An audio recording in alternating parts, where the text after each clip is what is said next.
So this is a video to show how to do our the measurements for the trolls and the floating dipwells. And so I'm going to show you how to measure the datums and do the manual water table depth. So we've just arrived at one of our dipwells, and as you can see, the vegetation has kind of encroached a bit too closely. So first I'm just going to pull it back a little bit, and the first measurement we take is going to be the datum. Now we would like you to measure from the ground, not from the top of this, can you see the white ridge? Not from the top of the white ridge, but from the ground. So if you take your tape measure and you put the bottom bit on the ground next, and then you measure to the top of the cap, please. So that one is 580, so 580 millimeters. And if you could do that 3 times, please. And then we take the average of those because sometimes the ground is not flat. So 580, 580, and 575.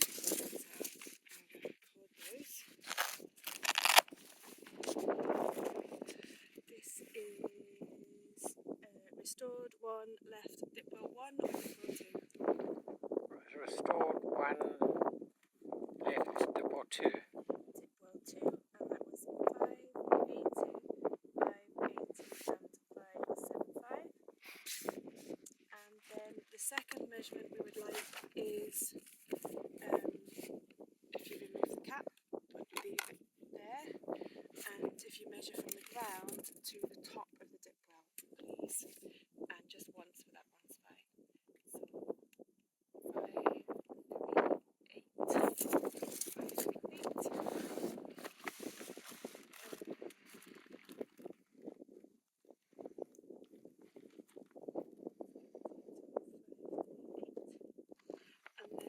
Take the manual depth of water. So if you leave the troll is still in the dipwell in the water. If you just take the cap off and leave it hanging at the side, please. We still want the weight of the troll in the water. And then I put the bubble tube down the dipwell. When the water level's low, this gets a bit tricky getting the bubble tube past the troll. So we'll see how this goes. That's okay. And then put the end of the bubble tube in your mouth and blow.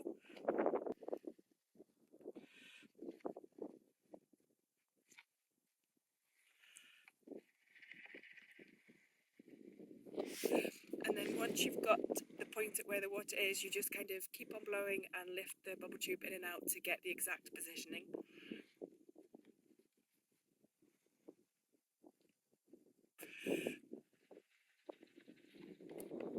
I think that's it. Now, because the water level is quite low and the bubble tube has gone down quite far,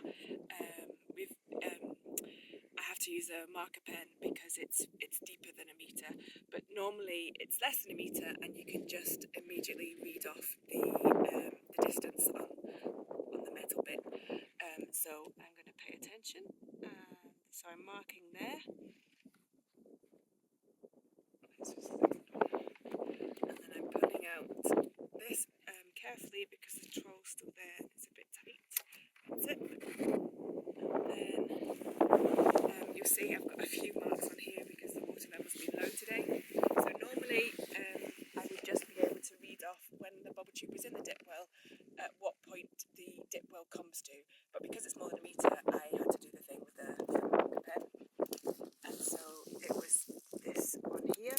So I'm measuring the extra bit, so it's a metre, and up to the line was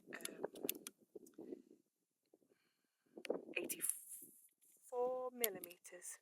So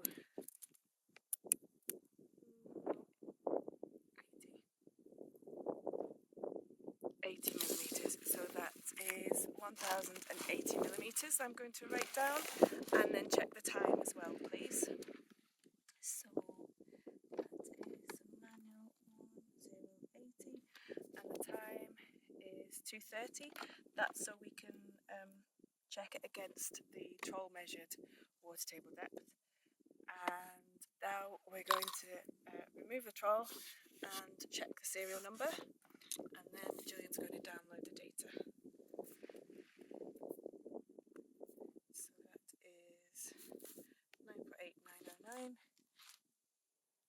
948,909. Okay.